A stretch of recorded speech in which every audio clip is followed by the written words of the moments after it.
오늘 사실은 아마 23장에서 21장에서 25장까지였을 것 같아요. 잠시만요. 오늘 기대제 주간의 말씀이 그 한 4장 정도 되는데요.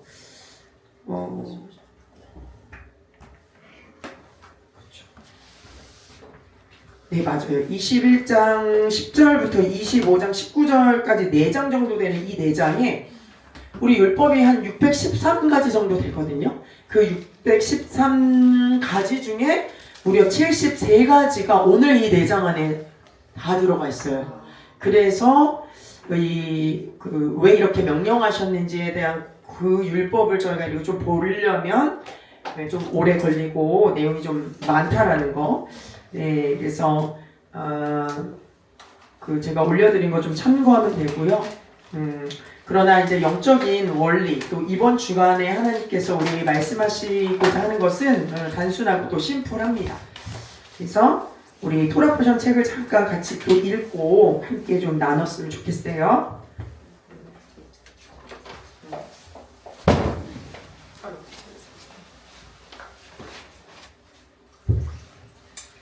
네, 토라 포션 163쪽, 네, 163쪽에서 166쪽까지 저희 함께 이제 한 장씩 좀 읽었으면 좋겠습니다.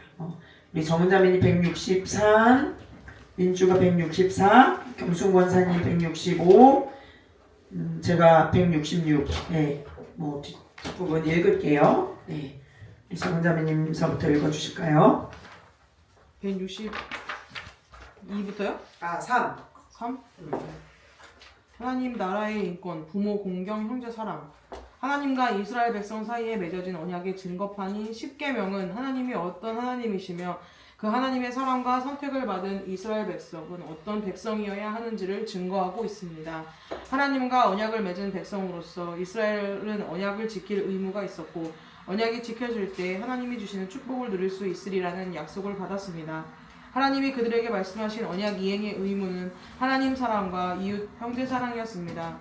십계명의 1에서 5계명은 이집트에서 친히 이스라엘 백성을 구원하신 하나님을 전적으로 사랑해야 할 것을, 6에서 10계명은 품격을 가진 하나님의 백성으로서 어떻게 이웃을 사랑하는 삶을 실천할 것인지를 말해주고 있습니다. 하나님이 이스라엘 백성에게 온 마음과 뜻과 힘을 다해 하나님만을 사랑하라고 말씀하신 것은 사랑을 통해 하나님과 연합하기를 원하셨기 때문입니다. 결혼한 부부는 처음에는 다른 생각과 생활 습관과 성품으로 인해 충돌을 경험하지만 시간이 지나면 서로 좋은 것들로 흘러가면서 닮아가게 됩니다. 그 이유는 연합하였기 때문입니다. 마찬가지로 하나님과 연합한 자는 하나님의 형상과 모습을 닮아가게 되고 하나님의 성품으로 채워지게 됩니다. 하나님이 자신의 백성에게 사랑과 연합을 요청하시는 이유는 하나님의 형상으로 하나님의 모습처럼 지어진 우리들의 정체성을 하나님과 연합함으로 다시 회복하라는 뜻입니다. 하나님에게만 시선을 고정하고 하나님을 사랑하는 자는 하나님을 알아가게 되고 하나님을 아는 자는 하나님을 닮아가게 되며 하나님의 마음을 흘려보내는 자가 됩니다. 그래서 이웃을 사랑할 수 있는 전제 조건은 하나님을 전적으로 사랑하는 것입니다. 하나님의 사랑을 깨닫고 그 마음을 알게 된 자는 이웃을 어떻게 사랑해야 하는지 알게 되고 하나님의 사람을 얼마나 소중하게 생각하시는지 깨닫게 됩니다. 인권이란 인간이 누려야 할 마땅한 권리를 의미하는데 인권을 보장하고 지켜주는 법률을 제정하신 분은 하나님입니다. 하나님은 사람이 탐욕과 이기심이라는 질서를 벗어나지 못하기 때문에 자기 기준에 이익이 되지 않은 것은 하지 않으려는 마음, 더 많이 가지려는 마음, 하나님이 각자에게 주신 경계선을 넘어서려는 의도, 혹은 자신에게 피해를 준 사람에 대해서는 미움과 복수의 마음을 가질 수 있다는 것을 잘 알고 계십니다. 그래서 하나님은 친히 인간을 향한 사랑과 존중에 대한 하나님의 마음을 보여주시고 하나님처럼 사랑의 삶을 살도록 하나님의 백성들을 격려하십니다. 하나님의 킹덤에서 인권은 하나님과 연합한 하나님의 백성들이 하나님의 형상과 모습을 가진 사람들을 섬기고 도움으로써 하나님이 창조하신 세계가 질서 가운데 아름답게 유지되고 확장하는 것입니다. 하나님의 이 킹덤에서 인권을 위해 하나님이 제일 먼저 말씀하신 것은 부모 공경입니다.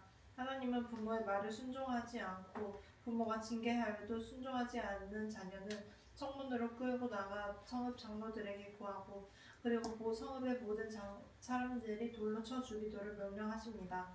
가혹할 정도의 형벌을 말씀하신 이유는 부모를 향한 완악하고 패역한 마음은 불순종하며 반항적이고 거역하는 마음을 뜻하며 거역과 불순종은 하나님이 가장 미워하시는 것이기 때문입니다. 부모에 대한 거역과 불순종은 곧 부모에게 권위를 위임하신 하나님에 대한 거역과 불순종과 같은 것입니다. 가정 안에서 부모를 공경함을 배운 자녀들이 하나님의 경외함을 배울 수 있습니다. 하나님은 이스라엘 백성에게 부모 공경에 대한 계명을 주시고 이것을 지키게 함으로써 가정에서 하나님의 경외함이 훈련될 수 있도록 하셨습니다. 하나님의 나라는 질서와 평강의 나라입니다. 하나님의 질서 안에 있을 때 진정한 안정과 평안을 누릴 수 있습니다. 그리고 하나님의 질서는 가정의 권위, 공동체의 권위 구조 안에서 다스려집니다. 하나님 나라에서 권위는 질서이자 안정이며 보호와 평안입니다. 이집트 아래서 압제하는 권위자로부터 큰 시련을 겪고 상처를 입은 이스라엘 백성은 하나님 나라의 권위와 질서를 이해하지 못했습니다. 그들에게 권위는 핍박과 압제의 상징이었고 그래서 늘 권위를 의심하고 저항하려고 하는 것도 있었겠지만 이집트에서는 저항하지 못했던 자들이 하나님과 모세의 선하고 바른 권위에는 대항하는 모순을 가지고 있었습니다. 피해 의식이 있는 사람들은 불합리한 압제에 저항하면서 그것을 벗어나 보려 하지만 다른 권위조차도 받아들이지 않으려는 비뚤어진 마음을 가지고 있습니다. 이 비뚤어진 마음이 결국 잘못된 판단과 결정을 하게 합니다. 이스라엘 백성은 거역과 불순종으로 인해 수많은 심판을 받아야 했고 또 거역과 불순종을 다름받기 위해 광야에서 39년의 시간을 보내야 했습니다. 책이 거역과 불순종은 명백하게 하나님을 대적하는 뿌리입니다. 그래서 하나님은 이것을 악이라고 하셨고 악을 제하라고 엄중히 명령하셨으며 부모를 대적하는 것이 곧 하나님을 대적하는 악이기 때문에 이것에 대해서 과감한 형벌을 결정하신 것이었습니다. 현대 사회는 부모나 권위자에 대한 존중이 현격하게 떨어져 가고 있습니다. 평등과 차별이라는 이름, 인권이라는 이름이 오히려 건강한 권위 질서까지 깨뜨리는 방향으로 이용되고 있습니다. 이것은 거역과 불순종의 뿌리로부터 오는 것으로 하나님을 대적하는 것이며 하나님이 만드신 질서를 깨뜨리는 것입니다. 하나님의 킹덤에 속한 우리는 부모 공경, 권위자에 대한 순종을 자녀들에게 가르치는 것이 말씀을 따르는 삶이라는 것을 기억해야 합니다. 아이들을 인격체로 존중하는 것은 당연하지만 마땅히 행해야 할 길을 가르치는 것도 또한 중요하며 가르치기 위한 지혜로운 훈육은 반드시 필요합니다. 하나님의 킹덤에서 사람을 존중하고 사랑하는 것을 배우는 가장 으뜸인 계명은 부모 공경, 권위자를 향한 존중입니다. 모세는 이스라엘 백성의 관계를 이웃을 넘어 형제의 관계로 규정하였습니다. 이스라엘 백성은 서로가 서로에게 형제가 되기 때문에 형제에게는 특별히 더 사랑과 자비, 친절로 대해야 합니다. 형제가 소나 양, 낙이나 의복과 같은 재산을 잃었을 때 혹은 형제의 낙이나 소가 넘어진 것까지도 못 본 채 하지 말고 반드시 돌려주거나 도움을 주어야 합니다. 하나님은 맷족의 윗짝은 전당답지 말라고 명령하십니다. 맷돌에 윗짝이 없으면 곡식을 갈 수도 없고 곡식을 갈 수가 없으면 생계를 나가는데 어렵기 때문에 하나님은 이것이 생명을 전당 잡는 것과 같은 일이라고 말씀하십니다. 또한 같은 형제를 유인하여 종으로 삼거나 파는 것과 같은 유괴와 인신매매를 한 자는 한 사람의 인간으로서의 권리와 그 인생을 다 빼앗는 심각한 죄로 여겨 살인죄와 맞먹는 처형을 하여서 백성 중에서 악을 제하도록 명령하십니다. 이 외에도 하나님은 사람과의 관계에서 발생되는 여러 가지 인권 보장에 대한 세세한 주제들을 말씀하십니다.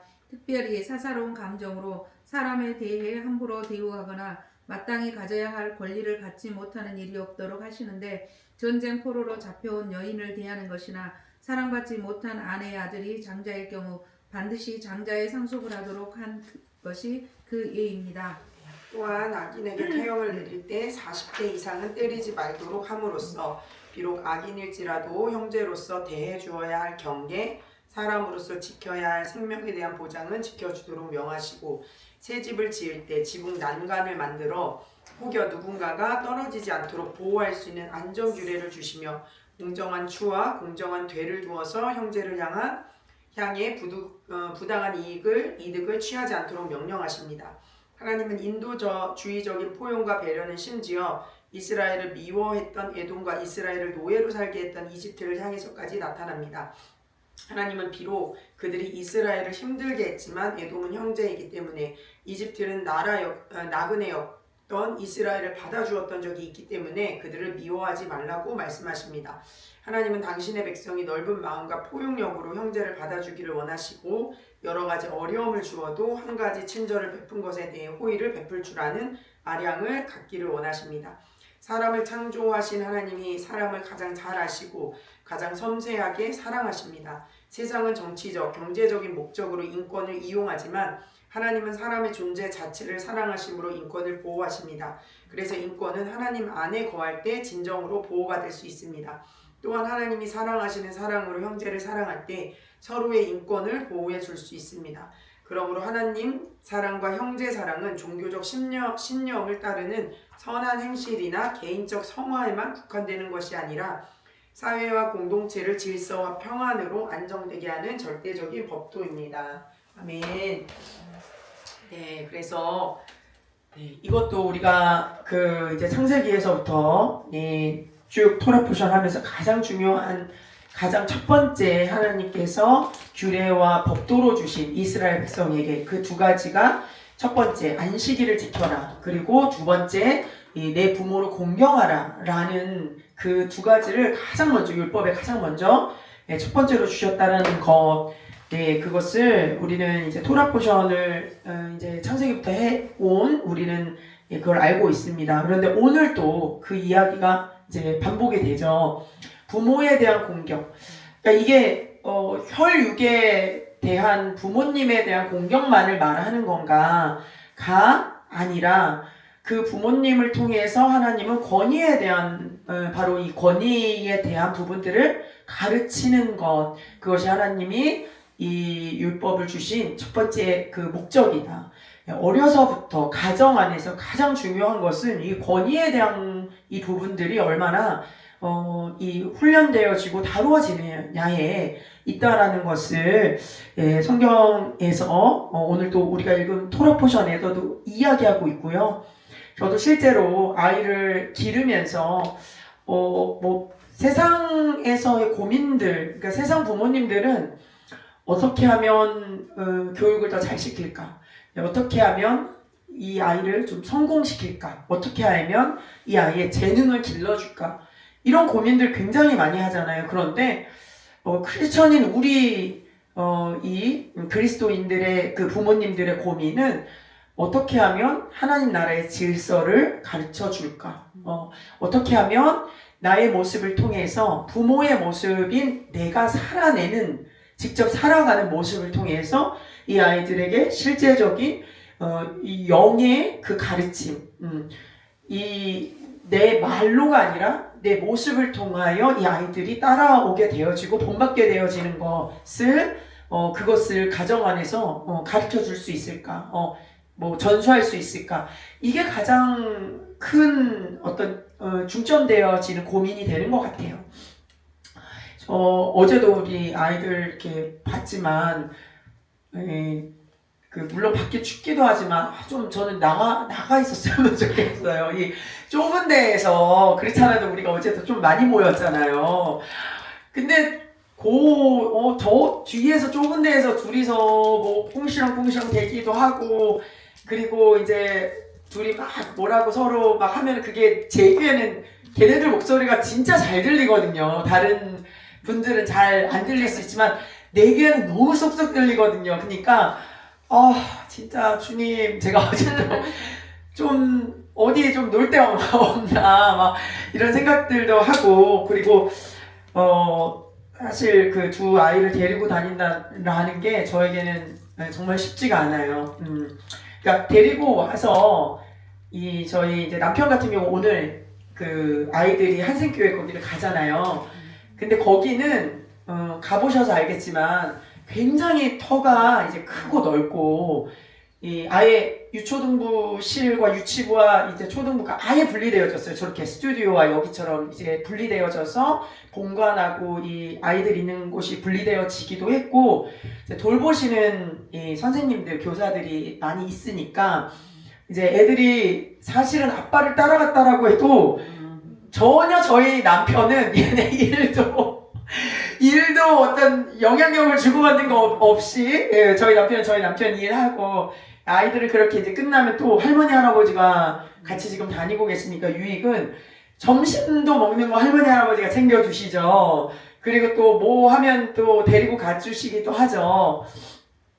그렇게 이제 아이들이 가도 이제 별로 그렇게 이제 큰 어떤 뭐 영향을 받는 것이 없는데 저는 너무 요 좁은 장소에서 근데 이게 새생명교회에서 제가 유초등부 사역을 할 때부터 이렇게 좁은 장소에서 그때도 요만한 크기에서 앞에 그 두 아이를 이제 현이와 뒤에 이제 또 권사님이 봐주셨죠. 진이를 막 가까운 장소에서 진짜 몇 시간을 이렇게 또 사역을 하면서 아이들을 이렇게 가르치는데 진짜 속이 터져 진짜 죽겠고 막 분노가 일어나고 막 온갖 감정들이 아마 권사님 아실 거예요. 막 참느냐 정말 제가 또 어쨌든 사역자이기 때문에 또 화내고 싶은 거 다 반으로 참고 그랬던 많은 시간들이 있었는데 우리 아버님이 경비를 가시면서 현이가 안 가는 거예요. 아시겠지만 현이라도 토요일 날에 안 데리고 오면 제가 훨씬 수월해요. 그러니까 둘 중에 한 명만 없어도 진짜 수월해요. 이게 하나 키우는 거, 둘 키우는 거, 셋 키우는 거가 진짜 너무나 다른데 둘 중에 한 명만 와도 그래도 이제 좀 컨트롤이 되는데 둘이가 이제 같이 오면 제가 너무 정신이 없거든요. 근데 현이가 이 할아버지 집에 갈 때라도 제가 갈 때는 너무 감사했죠. 근데 이제 경비하고 나서 이제 격일로 일을 하다 보니까 걔가 어느 순간부터 안 가더라고요. 그러면서 이제 토요일 날 이제 매주 지금 거의 뭐 별일 없으면 저희 따라오잖아요. 그래서 제가 이것도 이제는 막으시고 한동안 정말 보내서 편했는데 이것도 많으시고 그놈의 성교 대원이고 뭐고 지금 둘을 맨날 진짜 데리고 이제 아침부터 이렇게 오는 이제 생활을 하면서 제 육이 얼마나 복작복작 하겠어요. 예, 막 부대끼겠어요. 그런데 너무 제가 놀라운 일들이 삶 속에서 많이 있는 게 며칠 전에도 애들이 없어졌어요. 막 이렇게 스케치북을 둘이서 뭘 적고 막 이러더니 이제 없어진 게 아니라 제가 일을 할 때에는 이제 중간에 집에 못 들리고 여기에 와서 교회에 와서 이제 말씀 그걸 읽고 바로 또 학원으로 가거든요. 집에 안 들리고 아침 일찍 나왔다가 그러니까 애들이 한 3시 반쯤에 오면 이제 아빠가 있을 때도 있고 없을 때가 있는데 그럼 이제 자기네들끼리 간식을 챙겨 먹고 어차피 4시 반에 검도를 가요. 4시 반에 검도를 가면 6시에 끝나니까 이제 그때쯤이면 남편이 와 있으니까 그런데 이제 며칠 전에 뭘 막 쓰고 뭘 준비를 하고 뭐 비닐봉지에다가 뭘 넣는 거예요. 그래서 저는 뭐 이렇게 지나가면서 별 관심 없거든요. 안 물어보거든요. 그런데 그날 이제 얼마 전이었죠. 자기네들이 전도를 하고 왔다라는 거예요. 이제 검도 가기 전에. 그럼 뭘로 전도를 했어요? 그랬더니 스케치북으로 만든 예수 믿으세요 손으로 써서 만든 거를 근데 걔네들 막 손으로 찢어가지고는 예수 믿으세요 막 이러고 별로 받고 싶지 않은 그런 거야. 근데 나름 열심히 막 준비를 해서 그것도 투명한 꼬질꼬질한 비닐봉지에 그 종이들을 넣고 하다가 막 다 예수 믿으세요 전도했다라는 거예요. 그래서 참 신기하다. 그러니까 물론 뭐 어떤 마음인지 잘 모르죠. 그래서 내가 이제 그 생각도 했어요. 그냥 저걸로 전도해라 차라리.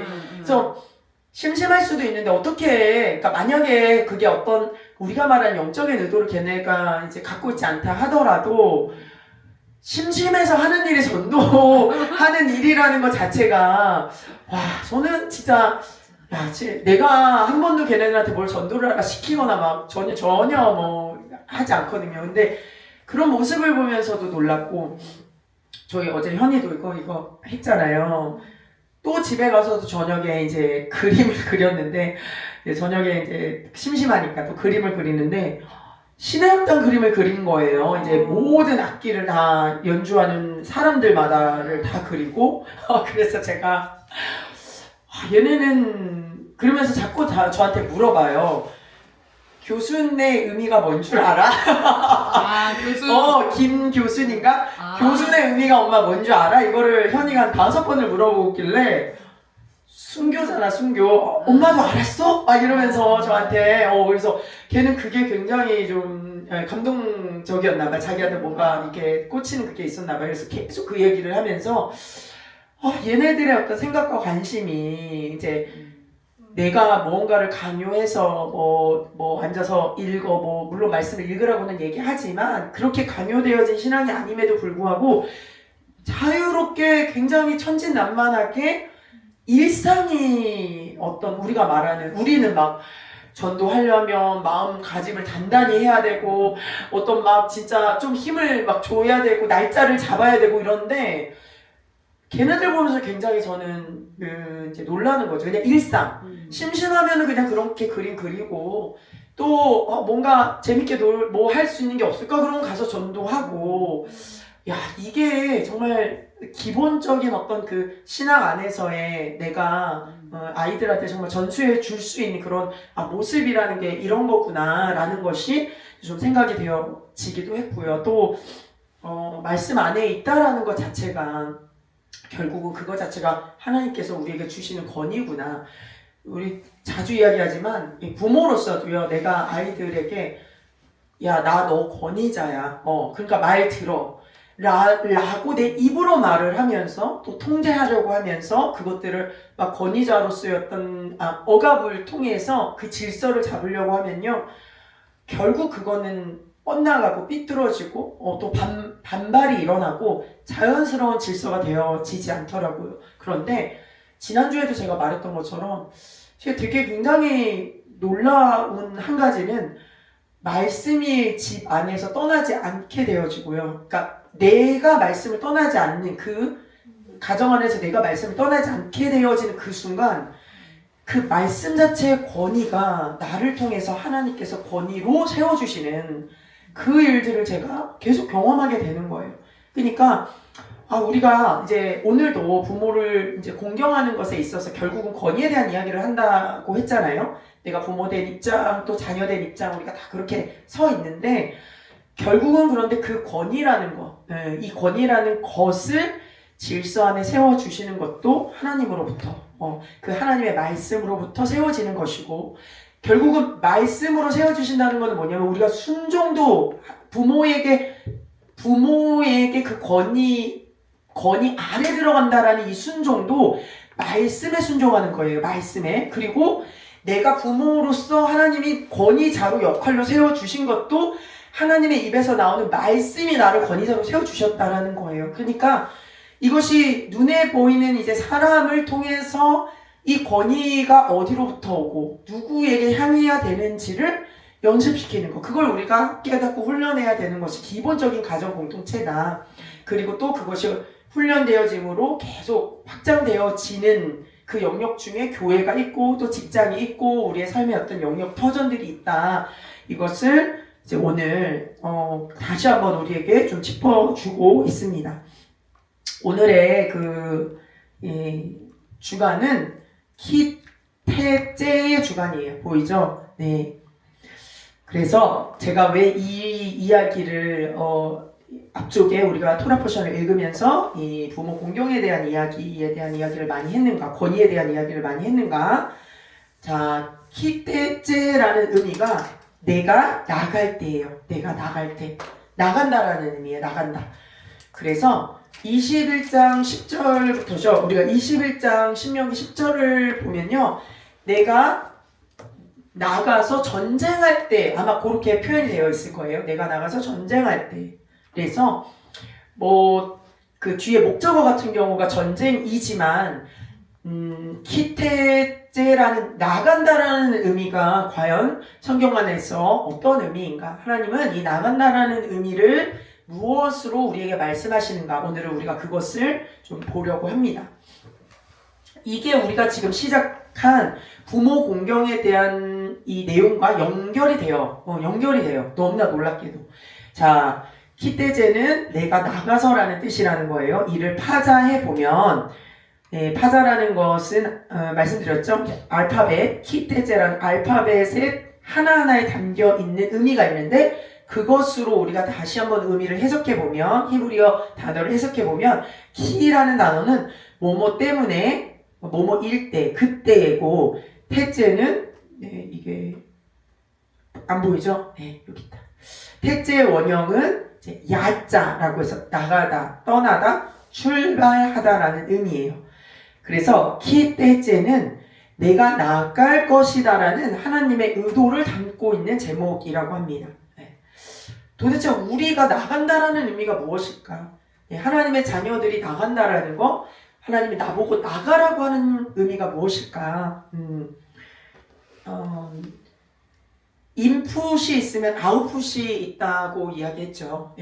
만약에 인풋만 있는데 그 인풋되어지는 것을 아웃풋하지 않으면 고이게 된다라는 이야기를 해요. 특히 신앙 안에서는 제가 어제도 다른 비유로도 다른 그 주제로도 이 얘기를 했지만요. 선순환이 굉장히 중요해요. 자, 우리 기본적으로 우리의 몸도 그렇게 만들어졌어요. 뭔가를 먹으면요. 배출을 해야 돼요. 만약에 계속 먹기만 했는데 배출이 안 되어지면요. 어떻게 되죠? 죽어요. 죽어요. 진짜 죽어요. 그리고 벌써 배출이 이제 좀 배출하는 게 고장나기 시작해도요. 우리 진이, 변비가 심한 진이를 보면 고장나기 시작하면요. 벌써 얼굴이 안색이 별로 안 좋아지고 몸이 불편하고 심지어는 독소가 쌓이잖아요. 대변이 잘 나오지 않으면 독소가 쌓이기까지 하잖아요. 그러니까 이 인풋뿐만 아니라 우리가 먹는다라는 의미가 중요한 것뿐만 아니라 사실은 그만큼 아웃풋이 중요해요. 그래야지만 굉장히 건강하거든요. 자, 오늘 나가는 것을 우리는 아웃풋으로 좀 생각해 보면 좋을 것 같아요. 우리가 인풋은 무언가 하나님의 말씀을 먹고 또 하나님께서 우리에게 부어주시는 어떤 그런 여러 가지 영적인 것들을 의미한다면 그걸로 그치는 것이 신앙이 아니고 그걸로 그치는 것이 하나님의 명령이 아니라는 거예요. 제가 이제 성경을 읽으면서 가장 많이 발견하게 되어지는 것이 무엇이냐면요. 하나님은 균형과 질서의 하나님이라고 늘 이 말씀을 드리잖아요. 그러니까 수평과 수직이 다 있으세요. 하나님의 그 수직은 지금 말씀드렸던 권위, 그렇죠? 권위가 하나님은 분명한 우리의 왕이시고 그리고 하나님은 절대적으로 하나님의 어떤 그 자리를 빼앗기지 않아요. 다른 것으로 빼앗기지 않아요. 그럼 수평은 뭐냐면요. 어떤 예를 들어 하나님의 성품 안에서도요.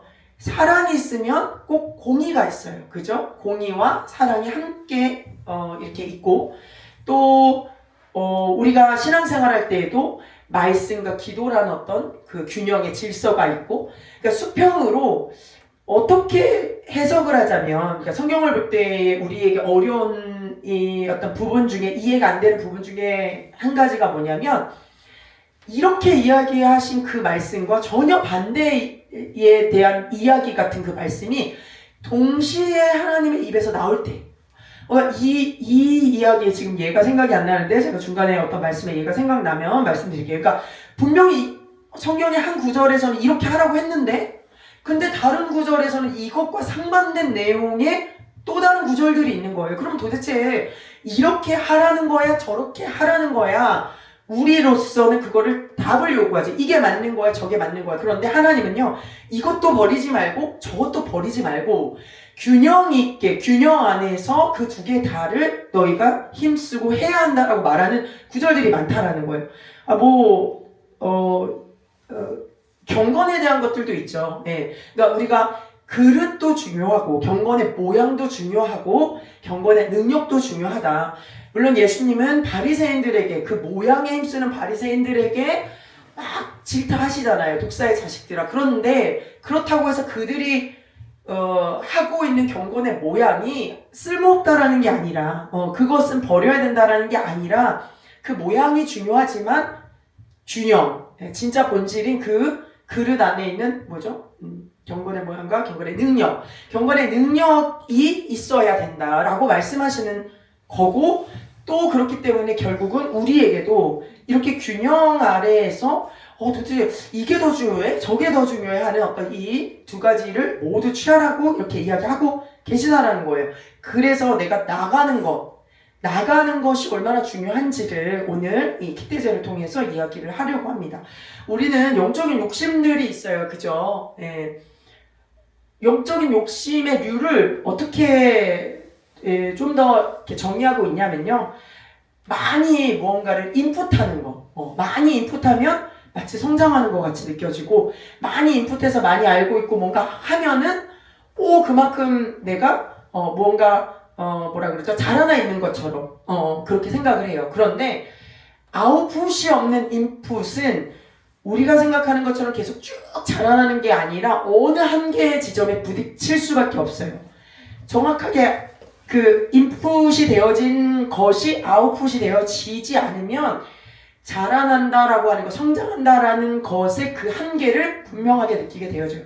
그런데 그 한계를 느낀다라는 것은요, 단순히 그냥 내가 많이 그냥 인풋만 했더니 우리가 지금 성경을 많이 읽고 있잖아요. 인풋을 하고 있다라고 이야기를 해요. 그런데 자, 많이 읽는 것의 목적이 무엇일까요? 제가 많이 살아내기 위해서, 아웃풋하기 위해서. 그렇죠. 그러니까 이걸 놓치는 순간에 뭐 하고 있냐면 계속 말씀만 읽고 있어요. 그러니까 하나님의 말씀을 자꾸 우리는 반쪽짜리로의 행위로만 들으려고 하는 우리 안에 욕구가 있거든요. 본능이 있거든요. 그러니까 아웃풋을 하기 위해서 인풋을 하는 건데 인풋으로 만족을 하는 거죠. 그리고 인풋이 들어간 순간 그냥 거기에 머물러 버리는 거예요. 그러면 어느 순간 우리의 마음이 어떻게 되어지냐면요, 굉장히 신기하게도 말씀을 아무리 먹어도 메마르게 되어져요. 신기하게도 말씀은 나는 계속 보고 있고 뭔가 혼자 기도 많이 하고 있는데 내 마음의 사랑은 계속적으로 식어지고 아무것도 하고 싶지 않아요. 도리어 내 안에 마음의 소망과 생명이 없어져요. 다 귀찮아. 건강하지 않다라는 거예요. 지난번에도 제가 이제 그런 이야기를 그래서 이제 늘 같은 얘기 반복하잖아요. 지난번이라고도 이야기하지만 늘 제가 하는 이야기가 같은 얘기 반복하는데요. 그렇기 때문에 순종이라는 것이 왜 중요한가?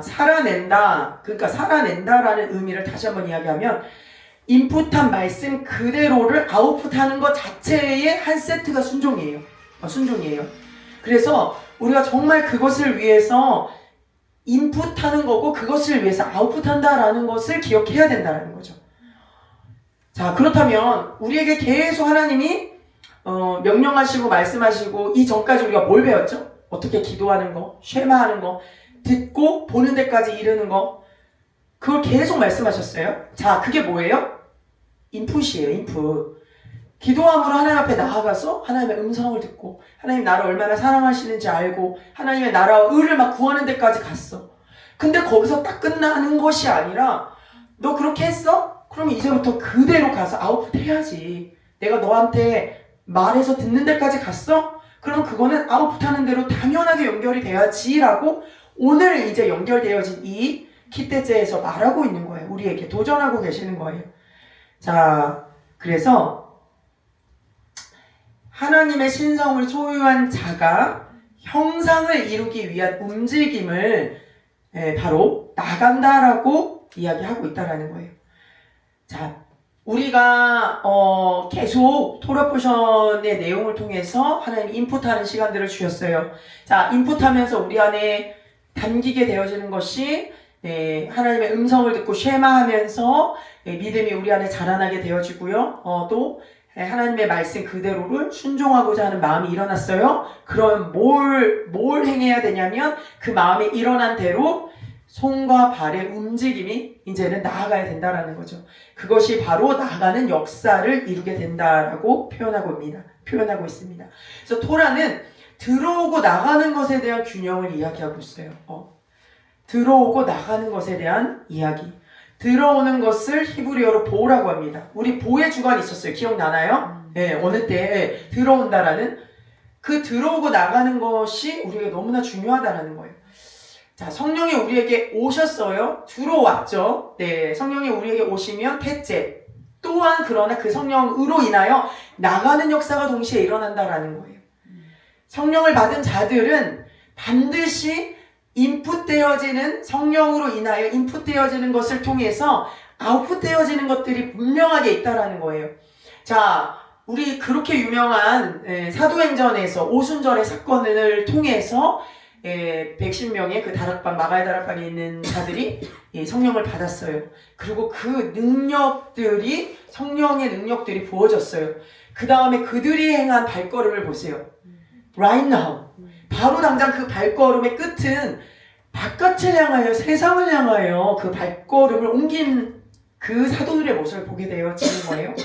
그들끼리, 야, 성령을 받았어. 우리 마가의 다락방에서 계속 같이 그냥 기도만 하자. 와, 이게 뭐야? 하늘로부터 이런 기름 부으시 왔는데 우리 더 그냥 여기에 우리끼리 모여있자라고 하지 않았다라는 거예요.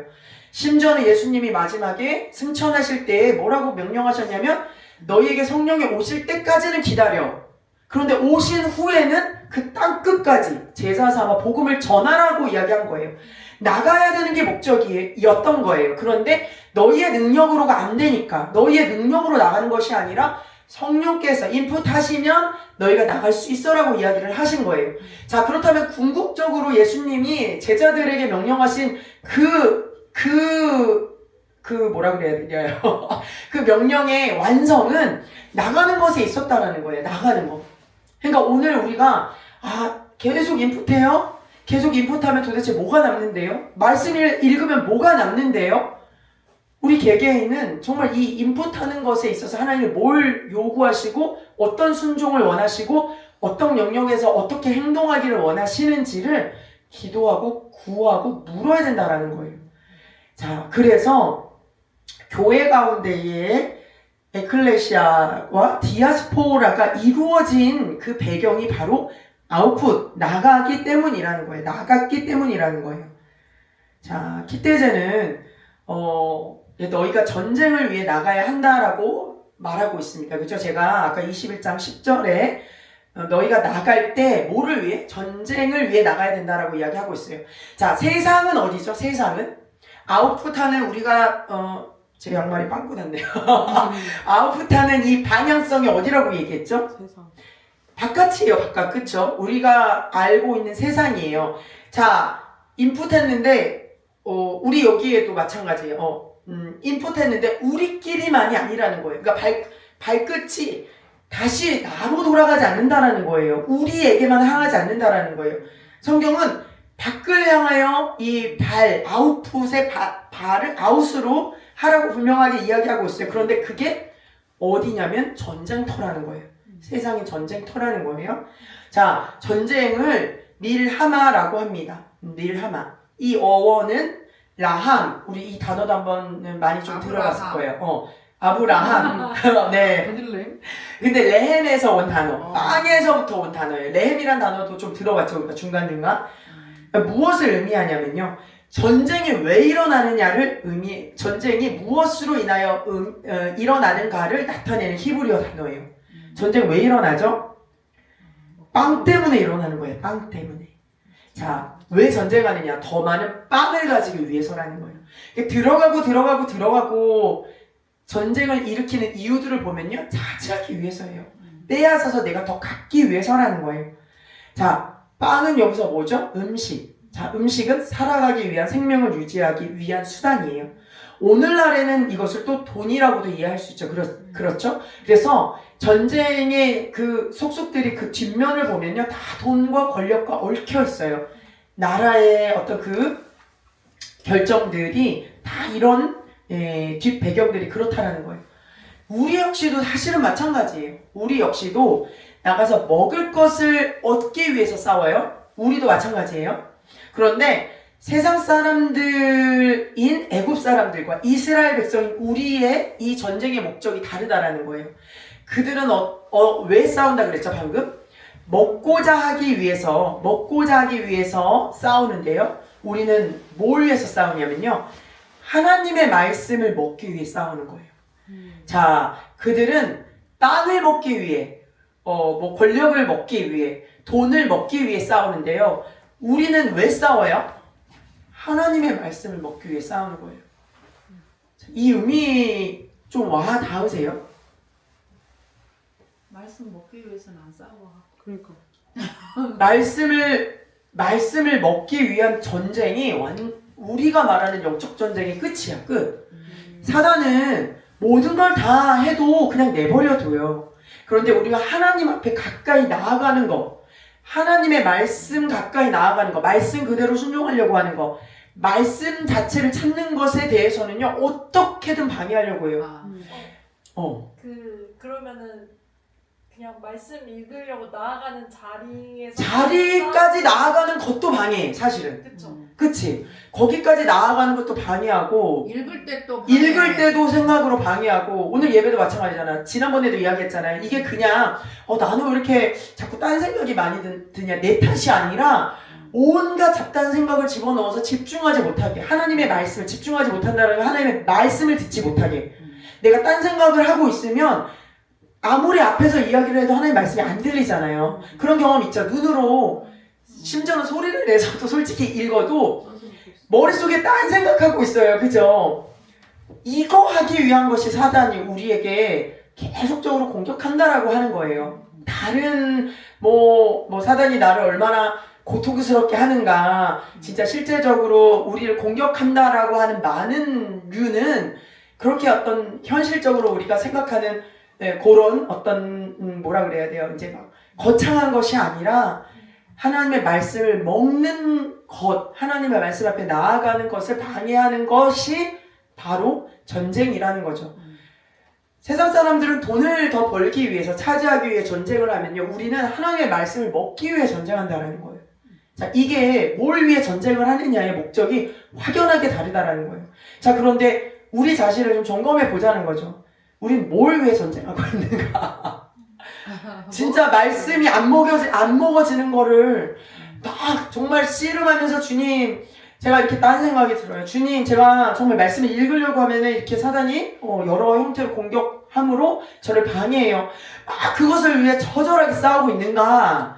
아니면 그건 어쩔 수 없지.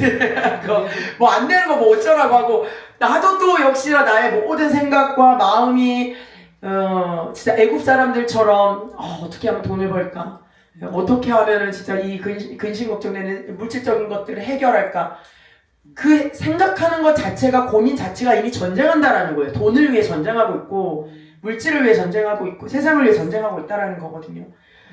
그러니까 이 싸움 자체가 이미 다른 판도의 싸움이고, 우리 그리스도인들의 싸움은 무슨 싸움이어야 되는지를 정확하게 이야기하고 있다라는 거예요. 아니, 세상 사람들이 무슨 말씀을 뭘 알겠어요. 그들이 말씀으로 싸울 수도 없어요. 말씀이 뭐라고 말씀을 얻기 위해 싸우겠어요. 그죠? 그들에게는 이 싸움 자체가 성립되어지지 않아요. 이미 말씀으로 싸운다라는 건 우리가 그리스도인이라는 거예요. 말씀을 얻기 위해서, 먹기 위해서 싸운다라는 것 자체가 하나님의 자녀로서 정체성이 있다라는 의미예요. 그러니까 정말 이 말씀을 먹기 위해 싸운다라는 거 다시 한번 쉽게 설명한다라면, 이 말씀을 먹기 위해서는 뭘 해야 되냐? 계속 순종하는 훈련을 해야 되는 거예요. 순종하는 훈련. 자, 싫어, 딴 생각나. 이걸 성경 안에서 기독교적인 용어로 이야기하자면 순종과 불순종에 대한 의미를 나타내는 그런 모습이에요. 그러니까 말씀에 순종한다라는 게 결국 말씀 앞에 나아가는 거, 주님 앞에 나아가 그 자리에 있는다라는 걸 의미한다라는 거예요.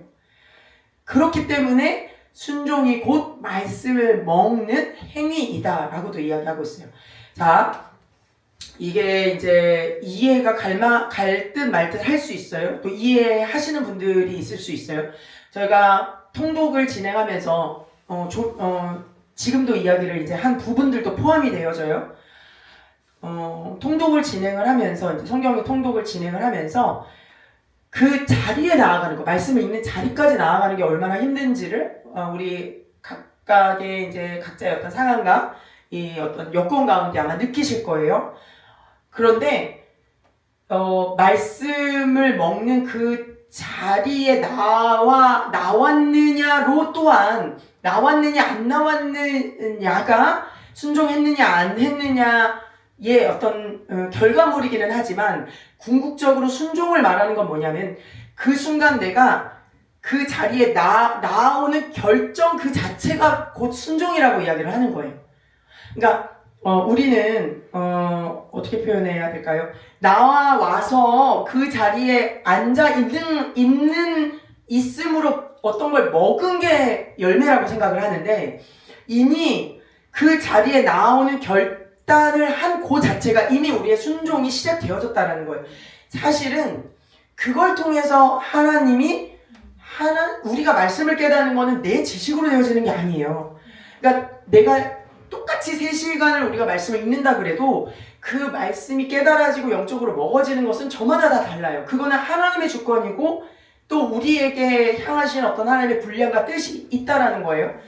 하나님이 보시는 순종이라는 게 무엇이냐는 거예요. 그러면 너는 더 많이 말씀을 먹었고 예를 들어 너는 3시간 했고 너는 2시간 했고 이걸로 너는 더 순종했고 너는 덜 순종했고 이렇게 말씀하시는 게 아니라 그 말씀을 먹으려고 지금 싸움이라고 했죠.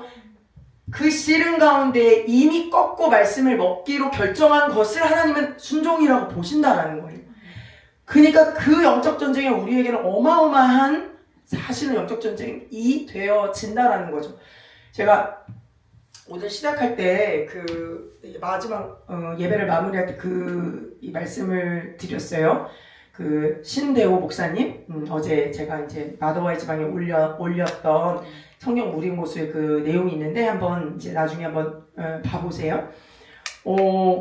아마 이전에 제가 그 말씀을 이제 무림고수 그 말씀을 한번 올렸었을 거예요. 근데 저도 그게 아마 그분 영상을 봤을 때가 이제 성경 읽기 처음 아마 시작하고 얼마 안 됐을 때 막 성경 무림고수에 대한 이제 동영상을 몇 개를 올렸었거든요. 그때 봤던 제 어떤 받아들였던 그 분의 목사님의 내용을 받아들였던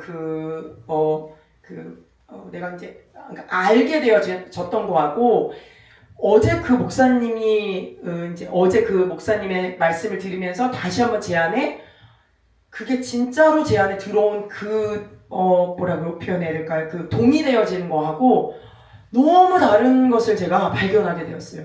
그러니까 처음에는 그 목사님의 말씀을 들었을 때 저에게 어떤 뜨거움, 동기부여. 나도 저렇게 해봐야 되겠다. 저게 들었을 때 뭔가 진짜 같아. 라는 어떤 그런 정도였다면 저희가 벌써 한 4개월 정도 이렇게 말씀 읽기를 계속 하고 있었잖아요. 어제는 그 말씀을 듣는데 나에게도 일어나고 있는 동일한 것이 이제는 나에게도 똑같이 고백되어지는 것들이 있는 거예요. 그래서 이게 너무 신기하다. 이제 첫 번째 그런 생각이 들었고 두 번째는요. 아까 이제 제가 말씀드렸던 사람이 빵으로 사는 것이 아니라 오늘도 빵 얘기했지만 이 진짜 전쟁 오늘 딱 이 얘기하는 거잖아요. 모든 하나님의 입에서 나오는 말씀으로 산다라고 이제 말씀을 이제 인터뷰 안에서 선포할 때 MC분은 웃으면서 그렇게 이야기하셨거든요.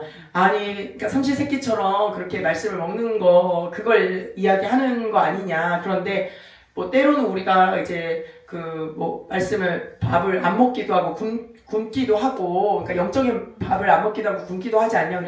그렇게 되어지면 또 그렇게 되어질 수도 있지 않냐라고 이야기했더니 이 목사님이 정말 단칼에 안 먹으면 죽는 거죠 라고 이야기하는 거예요. 그러니까 우리는 오늘 말씀 안 먹은 게 뭐가 그렇게 티가 많이 나요? 그죠?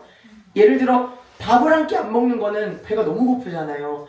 이틀까지 가실 수 있나요? 하루 못 가잖아요. 그런데 그거는 나에게는 죽음으로 느껴지잖아요. 죽음으로. 근데 진짜 정직하게 우리가 얼마나 내 안에 말씀이 실제가 되어지는가를 좀 점검해 보자면, 생각해 보자면 말씀이 심지어는 빵 빵의 그 먹는 것처럼의 실제도 안 된다라는 거예요.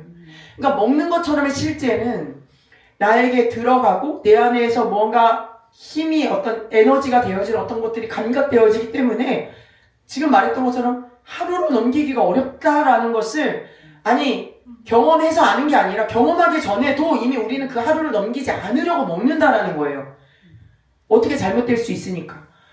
그런데 영의 양식을 우리가 어느 정도로 생각하고 있냐는 거예요. 도대체 말씀이라는 이 도리어 사람이 빵으로 사는 것이 아니라고 점을 찍으셨는데 하나님의 입에서 나오는 말씀으로 사는 거라고 이야기하셨는데도 우리는 말씀을 안 먹으면 이 목사님처럼 담대하게 혹 실제 죽어요. 이렇게 이야기하고 있느냐는 거예요. 그리고 뭐 하고 누군가에게 말하지 않더라도 내 스스로가 죽어. 나 말씀 먹지 않으면 삼시세끼 먹지 않으면 죽어. 내 스스로에게 그 실제가 되어지고 있느냐는 거예요. 제가 그 생각이 이 목사님 딱 한마디를 하셨는데 너무나 힘있게 저에게 다가왔어요. 그러면서 뭐가 제 안에 이제 팝업이 되어져 생각이 되어졌냐면요. 와, 죽어? 죽는다고? 우리가 죽은 상태를 어떻게 정의하고 있는가? 네. 우리 사실 삼시세끼 다 안 먹을 때가 많잖아요. 그쵸? 말씀. 지금 이렇게 성경 읽기 안 할 때 하루에 삼시세끼 안 먹을 때가 많아요. 자, 그러면 안 먹었을 때는 죽은 상태예요. 뭐 하루 굶는다라고는 죽지는 않지만 일주일 정도는 안 먹어서 죽을 정도의 기아 상태예요.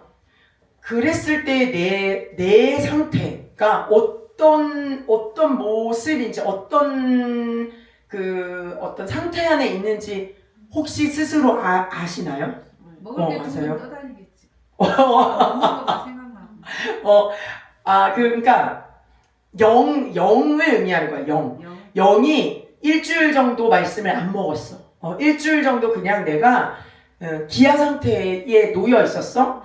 그랬을 때의 그 상태를 성경은 죽었다라고 이야기해요. 거의 뭐 영양실조의 상태라고 이야기하잖아요. 그때 내 상태를 우리 알고 있느냐는 거예요. 거식증.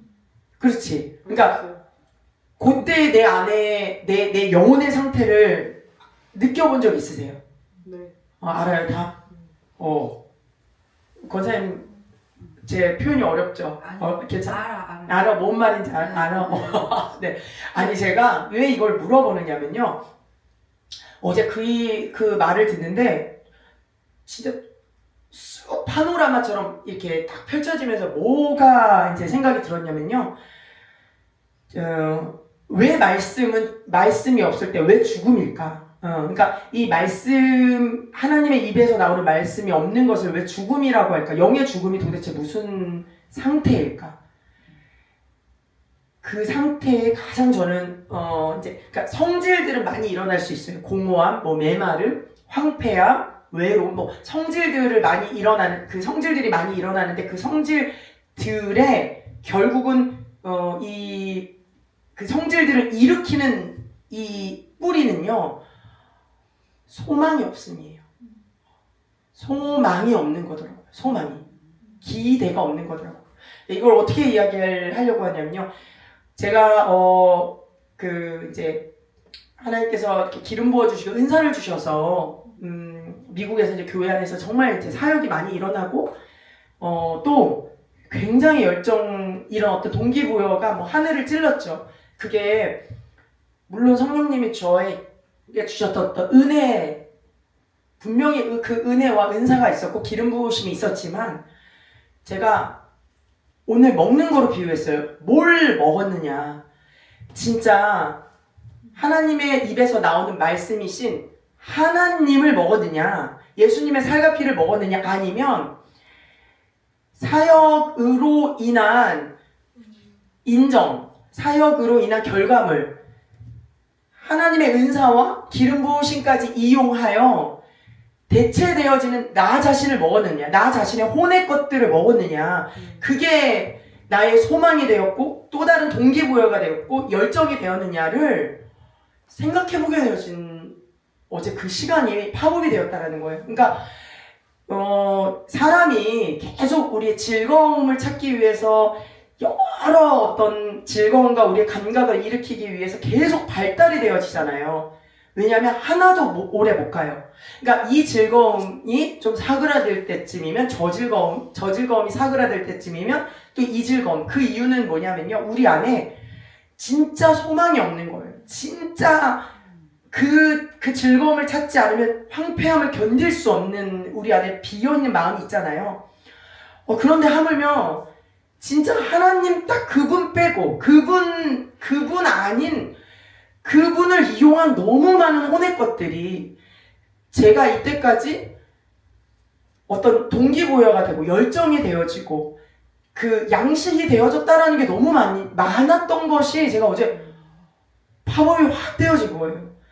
때로는 그게 인정, 때로는 그게 뭐 예를 들었던 것처럼 교만함, 나한테 기름 부으심이 하나님 이렇게 부어주시네, 은사가 있네서부터 뭐 결과물, 열매, 엄청 그런 모든 것들이 계속 대체되어지면서 이게 좀 끝나는 것 같으면 저걸로, 저게 또 끝나는 것 같으면 이걸로 내가 내 안에 소망되어지는 동기부여가 되었구나, 일어나는 힘이 되었구나. 자, 그리고 어느 때 하나님이 그래서 신기하도록 그걸 하나하나씩 잘라가기 시작했어요. 제 안에 제가 제 자신을 이제 적나라하게 본 게 여러 형태고 여러 과정들이 있지만 어느 딱 한 지점에 모든 힘이 빠지는, 제 모든 힘이 빠지는 어떤 그 한 때가 있었어요. 그때 저를 보니까 사실 다 하기 싫고 다 귀찮고 다 의미가 없는 거야. 의미가 없는 거야. 왜냐면 내가 다 해봤어. 이것도 해보고 저것도 해보고 저것도 해봤는데 그 감각을 알아. 그런데 그게 나에게 동기부여가 안 되고 더 이상 소망이 안 되는 거예요. 해봤다라는 게 도대체 뭐길래? 그러니까 지금도 이렇게 이야기하잖아. 해봤어가 나에게 소망이었던 거예요. 그 해봤어가. 하나님 그분 자체로가 아니라 그분 자체로 나의 소망이 되어져서 여기까지 온 게 아니라 해봤어의 많은 것들이 결국은 나에게 동기부여와 소망과 어떤 이 신앙생활의 어떤 하게 되어진 어떤 그런 동력이 되었던 거더라고요. 그것도 또한 빵이었다라는 거예요. 그 모든 것도 사람인 내 빵이었다라는 거예요. 그래서 제가 우리가 그럴 때가 있잖아요. 다 별로 기대감이 없고, 별로 그렇게 뭐라고 표현해야 될까요? 교회 안에서도 무언가를 섬기는 자리, 봉사하는 자리, 아니면 사역하는 자리, 어떤 기대감이 좀 있으시나요? 그러한 어떤 자리에 나아갈 때. 예전에는 섬기는 것 자체에 대한 동기부여도 굉장히 여러 형태로 일어났던 것 같아요. 그것이 뭐 맞느냐, 그러니까 그것이 이제 각 개개인마다 어떤 동기부여로 일어났는지는 다 다르겠죠. 그런데 이제 그래도 대부분은 내가 이렇게 분위기가 어땠냐면요. 섬기는 자리에 나아가는 사람이 하나님 나라에서 굉장히 뭐라 그러죠? 성숙한 사람, 그리고 인정받는 사람. 그러니까 심지어는 하나님 안에서도 등급이 있어. 하나님의 평가의 등급이 아니라 하나님과 사람의 동시에 맺어지는, 보여지는 등급이 있으니까 교회에서 그걸로 인하여 내가 섬길 수 있는 힘이 있는 거야. 사역할 수 있는 힘이 있는 거야. 내 사역의 보여짐으로 인해서 사람들로부터의 등급과 하나님이 나에게 이렇게 사역할 수 있도록 주신 그 어떠한 능력이 등급이 되어지는 거예요. 비교가 되어지는 거예요. 그게 그런데 우리의 먹이야. 빵이야. 그걸로 섬기는 힘이 되어지는 거예요. 잘 봐, 나 이렇게 재능 있잖아. 하나님 나 이렇게 재능 주셨잖아. 잘 봐, 나한테 이렇게 기름 부으심이 많잖아. 나 이렇게 섬기잖아. 봉사하잖아. 그것이 또한 우리의 먹이였다라니까요. 근데 이제 그런 거 저런 거 만약에 정말 우리 교회도 마찬가지지만 누가 인정해주는 사람도 없어. 그리고 별로 그걸 한다라고 해서 나한테 영적인 어떤 유익, 그러니까 당장 눈에 보이는 막 기름 부으심이 부어지고 내가 오늘 봉사했다라고 해서 위로부터 기름 부으심이 부어지고 막 능력이 행해지고 그런 거 없어. 자, 그렇다고 했을 때 우리는 뭐 때문에 하나님이 말씀하시는 그 순종의 자리, 그것이 섬기는 자리든 봉사의 자리든 사역의 자리든 어떤 것 때문에 나아갈 수 있느냐는 거예요. 진짜 나아갈 수 있는 마음이 있냐는 거예요. 나에게, 우리에게. 이게 사실은 저는 말씀이 양식, 생명의 양식이 되어지는 거냐, 아니면 정말 빵이라는 것이 우리에게 여전히 양식이 되어져서 움직이고 있느냐, 그걸 정확하게 우리 자신에게 정말 점검해 보게 되어진 기준이 되는 것 같아요. 저도 이제 어제도 나는 죽어있는 상태, 아까 말했던 것처럼 소망이 없는 상태 안에 있을 때 곧 저는 죽어있는 상태였거든요. 죽어있는 상태. 자, 죽어있는 김승미가 하루라도 무언가 활동적인 신앙 안에서 경건의 활동을 안 한 적이 있는가? 거의 없었을 거예요. 거의 없었다라니까요. 경건의 활동을 제가 거의 놓친 적이 없었어요. 진짜 뭐 말씀 아침에 일어나서 심지어는 뭐 기도라도 놓친 적이 없는데, 왜 갑자기 나한테 그런 어떤 소망 없음의 낙심과 황폐함이 내 안에 머물러 있는 거. 그 소망 없음. 그러니까 황폐하고 외롭고 공허하면 올라올 수 있는데, 소망이 뭔가 기대하는 것이 없이, 뭔가 내 마음에 어떤 갈망과 열정이 없이 확 이렇게 낙심되어지는 소망 없음이 있을까? 죽은 상태였구나. 죽은 상태였구나가 제가 이제 어제 그 말씀을 통해서 깨달아진 거죠. 근데 그 말씀을 통해 깨달아졌을 때 제가 이 말씀 통독을 하고 이제 하가다를 하기 시작하면서 놀라울 정도로의 하나님의 생명력이 나한테 생기는 걸 느껴요. 그러니까 생명력이라고 표현을 자꾸 하는 게 뭐냐면요, 생기가 이 안에서부터 있잖아요. 진짜 단전에서부터 뭐도 없는데, 그러니까 그걸 말하려고 하는 거예요. 뭐가 있음으로 인해서 생기가 생기고, 뭐 인정으로 인해서 생기가 생기던 외부적인 요소로 생기가 생기는 거는 그럴 수 있죠. 그죠? 우리 으쌰으쌰 하면은 뭔가 더 있잖아요. 활발해지잖아요. 아무것도 없는 그 상태에서 제가 아침에 눈을 뜨고, 아까도 말했지만 일상이 운전하면서 출근할 때 말씀을 이제 틀어놓고 가고, 배달할 때 뭘 하냐면 이제 쉬운 말씀들, 시편 뭐 23편 말씀이나 1편 말씀들 계속 입에서 그냥 엘리베이터 기다리면서도 그렇고 마음에 계속 그걸 읊조리거나 생각해요. 근데 잠에서 깨어나서 죽어 있는 것 같은 어떤 내 영혼의 상태가 무언가 별다른 일이 일어나지 않는데도 불구하고 말씀이 계속 하가다 되어지는 순간에 생긴 영이, 소망이 이루어질 거라는 소망이 아니라니까요. 이거는 희한해요. 영의 소망이라는 게 온몸에 정말 이 혈액순환을 가져다 주는 느낌. 우리 빵 먹었을 때, 음식 먹었을 때 갑자기 몸의 피곤함과 지침들이 많이 해소가 되어지잖아요. 왜냐하면 그 영양분들이 막 내 온 혈액을 통해서 다 공급이 되어지니까 진짜 그런 경험들을 계속 하게 되어지는 거예요. 내가 표현을 하자면 뭐 정은 자매님 때문에, 뭐 교회 때문에, 아니 어떤 소망이 아니라 정말 내 안에 그 말씀 대신 생명의 떡인 그 소망으로 인해서 이 생기와 소망이 생기는 게 바로 그거구나라는 것을 경험하고 있는 요즘이거든요. 우리가 왜 다른 걸 계속 찾아다니냐면 정확하게 이거 단 하나 때문인 거예요. 우리 마음에 무언가 나를 즐겁게 해줄, 소망을 준, 그러니까 마음에 무언가를 일으킬 것을 계속 찾잖아요.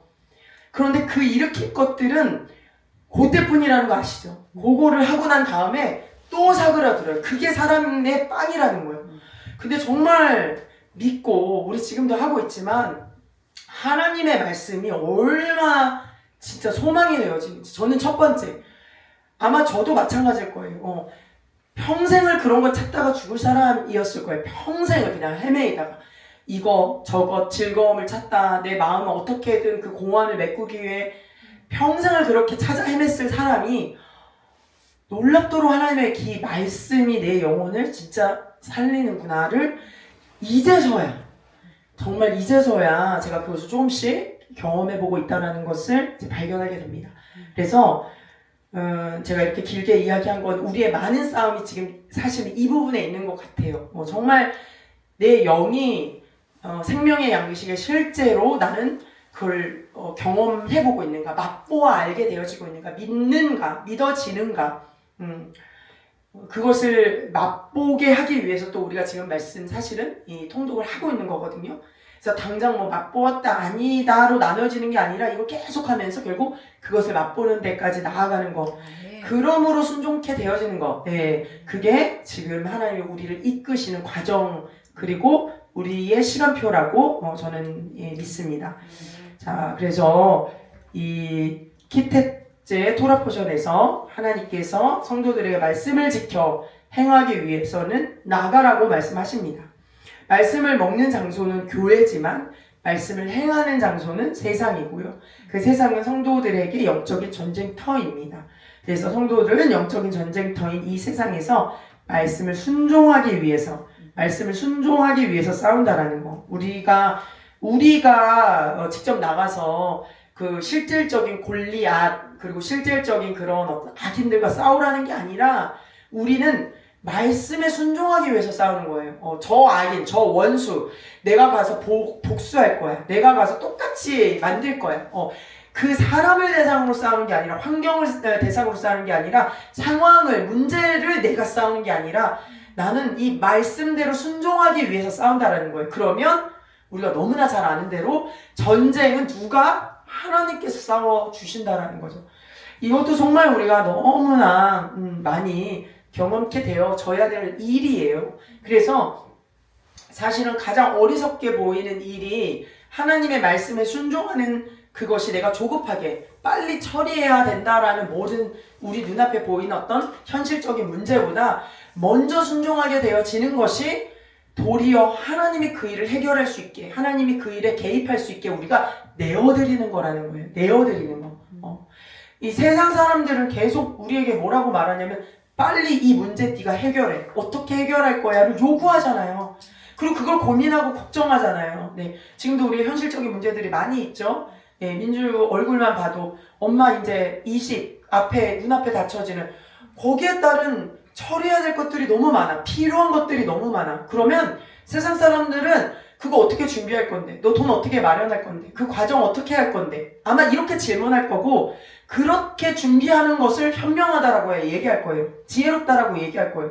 근데 거기서 내가 이렇게 말하면 이렇게는 말하지 마세요. 그러나 아니 이렇게 말해도 되지. 자신 있게 말해도 되는데 하나님이 하나님께 맡겼어.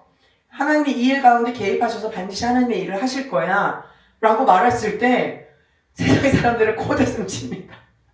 네, 정말 저는 그 코웃음을 너무 많이 저도 경험했기 때문에 진짜 어이없어 할 거예요. 그죠? 그리고 진짜 미쳤다고 할 거예요. 진짜 뭐 하고 있는 거야 지금 빨리 빨리빨리 해야지. 근데 그것보다 빠른 지름길과 그것보다 정확한 길은 없다라니까요. 이거는 뭐 제가 말한다라고 해서 믿어지는 게 아니라 직접 그걸 경험을 해보셔야 하나님이 이렇게 일하시는구나를 그제서야 그 하나님을 좀 만나고 깨닫게 되어지는 것 같아요. 네, 그래서 우리의 많은 지금의 놓여있는 상황과 또 환경 가운데에서 실제적인 지금 그 일들을 우리가 해보면 돼요. 다른 어디 가서 할 필요 없이 내 앞에 놓여있는 그 바로 문제 가운데 하나님 우리에게 말씀하십니다. 말씀에 순종함으로 전쟁에 나갈 때 전쟁에 나가는데 싸움은 저 적군하고 내가 바로 싸우는 게 아니라 전쟁에 나갔는데 나의 싸움은 말씀 앞에 순종 하나님의 뜻 가운데 순종하느냐와 싸운다라는 거예요. 자, 생각나는 게 어떤 싸움이죠? 여리고. 눈앞에 그렇게 어리석을 수가 없어요. 눈앞에 여리고성을 앞두고 할 수 있는 그 적군에 대한 전쟁의 준비는 뭐예요? 군사력, 그리고 어떻게 싸워야 될지에 대한 계략, 이런 거 준비해야 되는 때잖아요. 그런데 뭐 했어요? 그거 다 안 하고 하나님이 뭐라 말씀하신 그대로 그 말씀에 순종하는 거를 그들이 따랐잖아요. 그쵸? 여호수아 백성들이 직접 가서 성문 때려 부셨나요? 총 싸고 그때 총이 없었지. 뭐 쌌나요? 아니었단 말이에요. 그리고 그 하나님이 말씀하신 명령하신 그 말씀이 허구맹랑한 이야기였어요. 그 성을 한 바퀴씩 돌고 매일 한 바퀴 돌고 마지막에 7바퀴 돌고 그 다음에 나팔을 불러. 이게 7일 동안 이게 무슨 무슨 일이냐는 거예요. 전쟁하고 있는데 지금 생과나 사의 바로 앞에 있는 적군이 눈앞에 있는데, 근데 그걸 지금 우리가 이 신명기는요, 가나안 땅에 지금 여리고에 가기 직전에 마지막으로 주는 그 고별 설교와 같은 말씀이거든요. 모세가 다시 한번 여호수아 세대에게 너 이렇게 하나님의 말씀을 따라라고 이야기하는 그 지금 내용들을 우리가 다루고 있어요. 이걸 왜 이렇게 강조했을까? 그거 하기 위해서. 만약에 이 내용 이렇게 계속적으로 이야기하고 가르치고 모세가 마지막까지 이렇게 하지 않았다면요, 여리고성 들어갔을 때 말씀 그대로 순종하는 것이 아니라 그냥 야 어떻게 하면 좋겠어? 의논했겠죠. 예, 우리 저 성 하나님이 일단 가나안 땅에 들여보내셨는데 어떻게 전쟁하면 좋겠어? 이 대표적인 인물이 사울이었잖아요. 그걸 하나님께서 답습하지 않게 지금 우리에게도 마찬가지죠. 예, 뭘 너희가 전쟁의 앞에 놓였을 때 나가서 전쟁은 해야 돼. 세상에 나가지 말라는 얘기가 아니야. 아웃풋 했는데 그 아웃풋이 무엇으로 되어지는가를 지금 정확하게 이야기하고 계시다라는 거예요. 자, 그래서 이 때문에 613가지의 계명 가운데 오늘 아까도 말씀드렸어요. 74개, 3개가 아니라 74개가 언급이 되어지는 게 바로 이 4장에 모든 이 계명들이 있다라는 거예요. 토라는 이 말씀이 중요합니다. 이해함보다 먼저 행함의 순종을 요구한다. 예. 토라라는 이 단어는 뭐냐면요, 모세 오경을 통한 하나님의 말씀이에요. 우리에게 순종하기를 원하시는 가장 처음 우리에게 주신 율법이에요. 근데 이 토라는요, 이해함을 요구하는 것이 아니라 그것보다 먼저 행함의 순종을 요구한다는 거. 우리가 이 시대에 많은 크리스천들이 다룬받는 게 바로 이 영역이잖아요.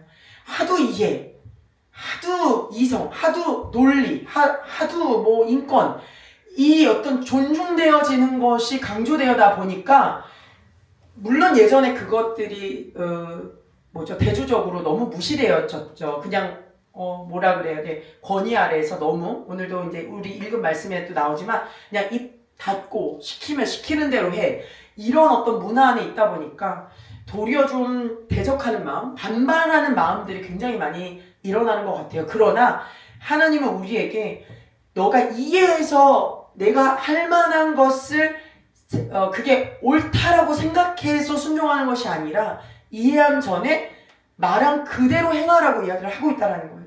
이게 정말 사실은 우리에게 너무나 쉽지 않은 영역이에요. 그런데 이게 깨뜨려지지 않으면 우리는 사실 순종이라는 이 단어를 배울 수가 없어요. 순종보다 더 빠른 지름길은 없다라는 이야기를 정말 많이 하거든요. 순종 못하는, 순종하기에 가장 드센 사람 중에 한 사람이 저였어요.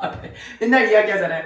제가 미국에서 첫 교회를 갔을 때 붙였던 별명이 야생마였고, 이제 그 미국에서 이제 풀타임 잡으로 일을 했을 때 그 멕시칸 애들하고 같이 일을 했을 때 저에게 붙였던 별명이 헐크 플러스 킹콩이었던 사람이 저였어요. 그러니까 그만큼 엄청 이 자기 주관으로 살아왔고 내 오름으로 기준으로 살아왔던 사람이 그것이 자신감이고 그것이 나라고 생각했던 사람이 하나님의 말씀 앞에 꺾이는 엄청난 그 시간들을 보내면서 왜 그렇게 하셨을까? 이제 지나면서 알았죠. 지날 때 되게 아프기도 하고 힘들기도 하고 살 꺾이지 않는 내 스스로도, 저도 내 스스로가 죄책감이 되어지기도 하고, 그런데 하나님 왜 그렇게 힘든 시간들을 나에게 보내게 하셨을까를 이렇게 보면요, 결국 내가 하나님의 이 순종함을 배우는 시간들이었다라는 거. 꺾이지 않으면 사용할 수 없고요. 우리 다 나름대로 하나님께 사용함 받고 싶잖아요. 그게 뭐 어떤 모습으로도 있고 또 어떤 형태로도 있죠. 내가 이렇게 해드리고 싶기도 하고. 그런데 그 모든 것이 순종이 없는 그냥 행위로만, 모습으로만, 모양으로만 절대 되어질 수 없다라는 것을 하나님 저에게도 가르쳐 주시는 그러한 깎이는 시간들이었어요. 그래서 지금도 지금은 제가 좀 주춤하려고 하는 주춤되어지는 하도 많이 그 행함이 먼저 감으로 인해서 그 뒤에 하도 뭔가를 많이 겪었기 때문에 좀 주춤하고자 하는 어떤 마음들도 있지만 그래도 이 진리는 제 안에서 분명합니다. 이해함보다 행함의 순종을 요구하는 거. 그래서 토라에는 정말 순종해야 그 이후에 이해되는 것이 많다라는 거. 그게 오늘 또 이 키테째의 말씀이라는 거예요. 자, 그래서 이 토라보션을 묵상하며 기록된 주의 말씀들을 살아낼 때는요, 진짜 하늘에서 내려오는 그 생명의 빵을 우리가 먹게 될 것이에요. 먹게 될 것이에요. 그 수많은 시간들을 통해 저도 여기까지 왔구나라는 것을 참 감사로 고백하게 되어집니다. 자, 그래서 오순절 하나님께서 우리에게 토라와 성령을 주심으로 성도는 하나님의 형상으로 변화되고요. 또 영과 진리를 통해 그의 형상으로 변화되어야 되는 것. 그것을 날마다 추구하며 사는 우리는 구별된 사람이라는 것입니다. 자, 그래서 우리의 속사람은 우리는 성도의 삶은 나가고 들어오면 연속이라고 말할 수 있어요. 그래서 우리의 속사람인 성전은 임재와 영광, 말씀으로 계속 채워지는 거죠. 인풋하는 거죠. 우리가 계속 지금까지 하나님께서 말씀하신 것처럼 인풋해라, 내 안에 거하라, 말씀을 먹어라. 그런데 그분의 채우심을 입었으면 반드시 세상으로 나가서 그 은혜를 흘리고 나누고 끼쳐야 한다는 것입니다. 오늘 처음에 말했던 부모 공경이요, 그 첫 번째 이웃사랑이에요. 나누고 끼치고 영향력을 끼치고 은혜를 흘려보내야 되는 가장 기본적인 그 세상이요, 바로 가정이라는 거예요. 부모에게라는 거예요. 자녀에게라는 거예요. 그걸 훈련하는 가장 최소한의 단위가 가정이라는 거예요. 그래서 우리가 교회 안에서 지금 예를 들어서 말씀을 먹는 또 은혜를 받았다라고 한다면 가장 최소한의 우리의 공동체인 최소 단위의 공동체인 가정, 또 뭐 직장, 또 우리의 지금 놓여있는 어떤 그 영역 안에서 정말 이 나가는 아웃풋하는 것들을 해보셔야 되고 반드시 훈련시켜야 되고 또 흘러 나아가게끔 해야 된다는 거예요. 자, 교회도 마찬가지예요. 아까 제가 말씀드린 것처럼요, 사람의 인정을 받기 위해서 내가 섬기고 사역의 열매를 보기 위해서, 내 사역의 열매를 보기 위해서 그것이 동기부여가 되고 그것이 힘이 되어가지고 사역을 하는 것이 아니라 하나님의 인풋이 있으면 자연스럽게 그거를 흘릴 수 있는 장소가 바로 교회라는 거예요. 나누고 영향을 미치고 끼치고 그럴 때 아웃풋한 것으로 인해서 하나님이 더 많은 인풋을 주시고 반드시 인풋을 주세요. 내가 아웃풋하지 않고 고여있기 때문에 더 이상 인풋이 우리에게 인풋이 되어지지 들어오지 않는 거예요. 이것이 정말 우리에게 또한 교회 안에서도 섬김과 사역을 통해서도 훈련하는 그러한 시간이 되었으면 좋겠습니다. 아까도 잠깐 말씀드린 것처럼 인생은 전쟁이다. 그래서 우리의 싸움이 빵과 떡이 있지 않고 하루에 일용할 양식을 위한 전쟁은 그 빵을 얻기 위한, 사람의 빵을 얻기 위한 것이 아니고 말씀을 지키고 행하는 싸움, 말씀을 읽고 듣느냐, 지켜내느냐, 행하느냐에 따라 이 싸움의 승패는 결정난다라는 거예요. 그래서 우리가 나갈 때는 반드시 영적 전쟁이 있을 것이다. 그것이 오늘 토라의 첫 번째 구절이에요. 왜냐하면 세상인 전쟁터로 나가기 때문이라는 거예요. 자, 잠깐만 우리 말씀에 나와 있는 오늘 이제 실제적인 내용들을 잠깐 살펴보고 마치도록 하겠습니다.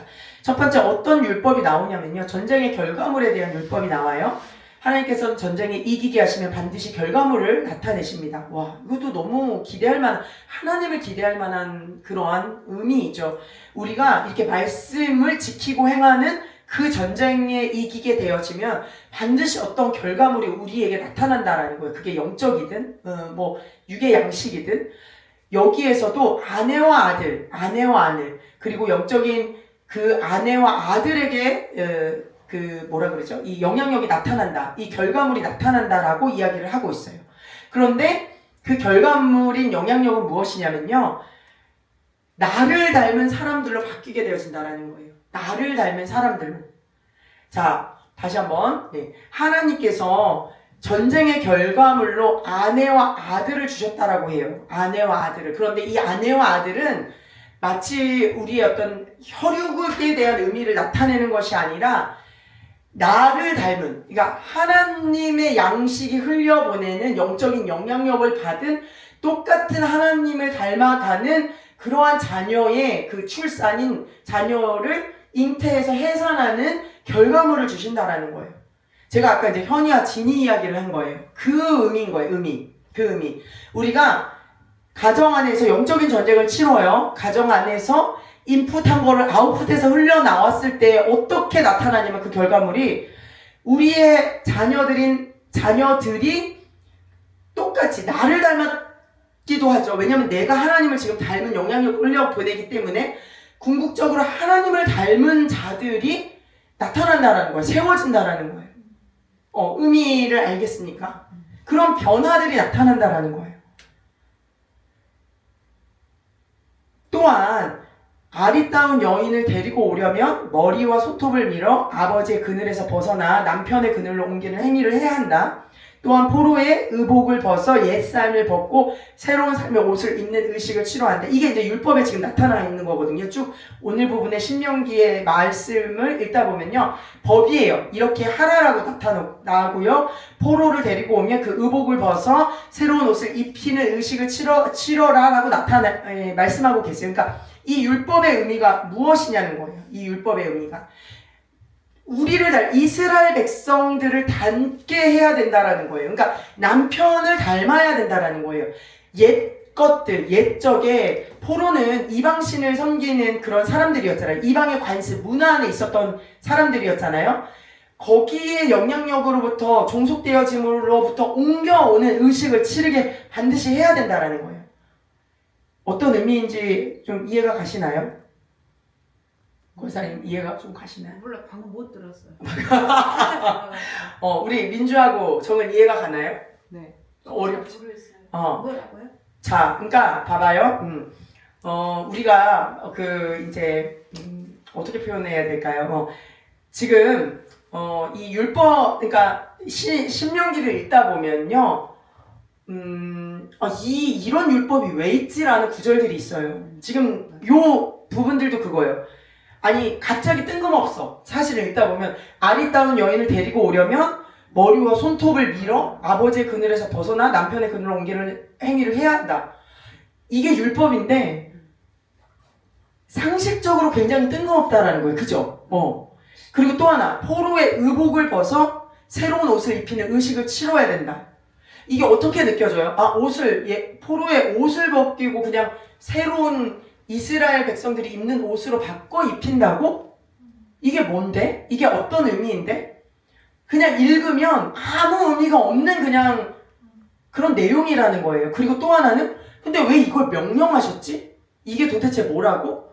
근데 여기에는 하나님이 이 율법을 만드시고 명령하셨을 때 의미들이 포함되어 있는데 어떤 의도되어진 목적이 포함되어 있는데 그 의도되어진 목적이라는 것이 무엇이냐면 너희가 이전에 그러니까 지금 우리가 표현하는 것과 똑같아요. 예수께 속하여 있느냐 세상에 속하여 있느냐가 옷으로 표현되어 있죠. 옛 사람을 벗어버리고 새 사람을 입으라. 너희가 낡은 가죽 부대, 새 가죽 부대, 이런 어떤 표현을 비유적으로 하신 이유가 뭐냐면 이게 벗어버리고 하나님이 입혀주신 옷을 입는 어디에 속하게 되어지느냐의 너의 정체성, 너의 위치를 나타내는 것을 이렇게 비유적으로 하나님이 비유적으로 늘 말씀하신다라는 거예요. 비유가 아니면 말씀하시지 않는다 그랬잖아요. 좀 쉽게 좀 이야기하시지, 그죠? 이 의미가 그거예요. 어디서 여인을 데리고 왔어. 아리따운 여인을 데리고 왔는데 이 여인이 아리따운 너가 선택한 그 여인이 결국 너에게 종속되어져야 돼. 너라는 건 뭐예요? 하나님을 섬기는 이스라엘 백성인 너에게 이 여인도 하나님께 속하여지는 것으로 옮겨와야 돼. 하나님께 속하여지는 대로 옮겨오는 의식이 바로 이거야 라고 이야기하는 거예요. 어떤 의미인지 좀 알겠죠?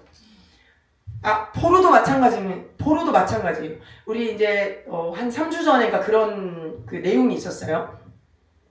그 이제 그 전쟁에서 어느 이방 민족이었죠. 전쟁에서 이겼는데 기억이 안 나네. 그 어느 민족이었는지 이제 남자 경험이 있는 사람은 다 여인은 다 죽이고 남자 경험이 없는 처녀들은 데리고 올 수 있는 그 내용들이 있었거든요. 근데 그것의 이유도 뭐냐? 종속이 이미 남자와 관계를 맺은 남편이 있는 자들은 그 남편에게 종속되어졌다라는 거예요. 그 남편에게 속하여진 여자라는 거예요. 그런 의미는 이미 혼합되어졌다라는 거예요. 그런데 아직 남자를 모르는 여자는 혼합되어지지 않았기 때문에 이스라엘 백성에게 데리고 왔을 때 이스라엘 백성으로 속하여질 수 있다라는 거예요.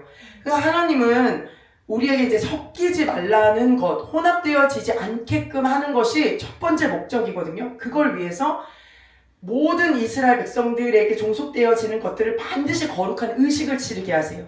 깨끗이 하는 의식을 치르게 하시는 후에 이스라엘 백성들과 함께 할 수 있도록 행하신다라는 거예요. 그런 의미의 율법들이에요. 사실은 뭐 율법 자체가 어떤 우리가 다 이해할 수 있는 어떤 그런 이렇게 딱 내용 자체가 그런 내용은 아니지만 그 목적하신 의미가 그렇다라는 거예요. 그리고 또 부모를 위해 이제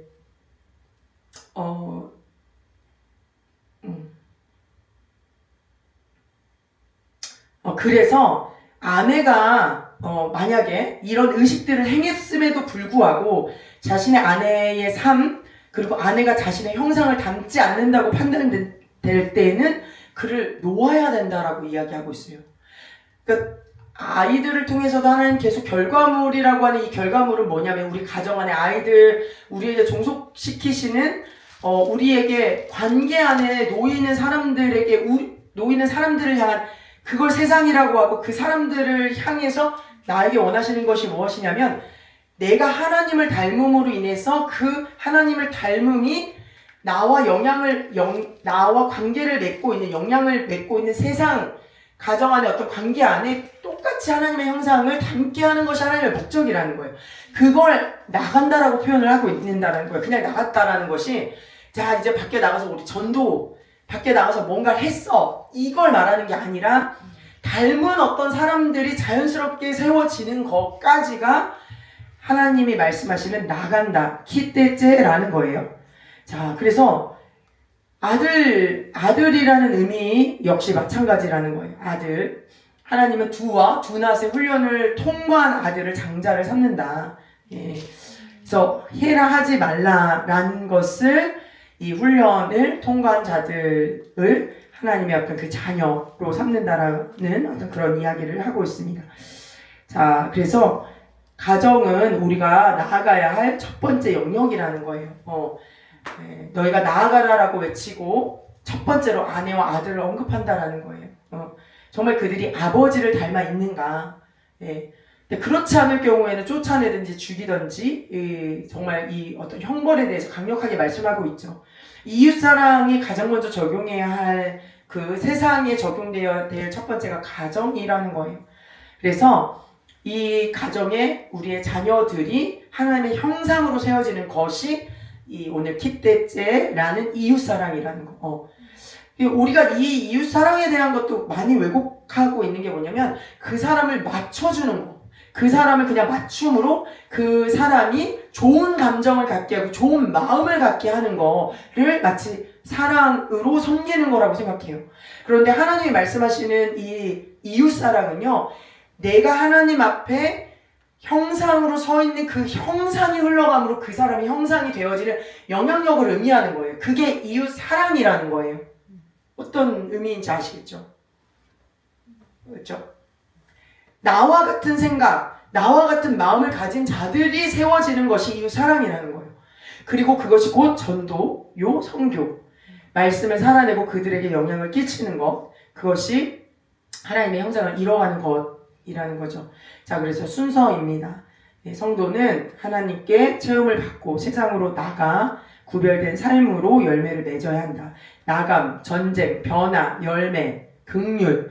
이것이 바로 우리가 해 나아가는 이 키대제 주간의 그런 과정이자 나가는 것. 이번에 우리 이 주간을 살아날 때는 이제 그렇게 나가는 것에 좀 집중하고 또 그 나감에 대한 또 간증들이 있기를 원합니다. 자, 많은 뭐 내용들이 쭉 많은데요.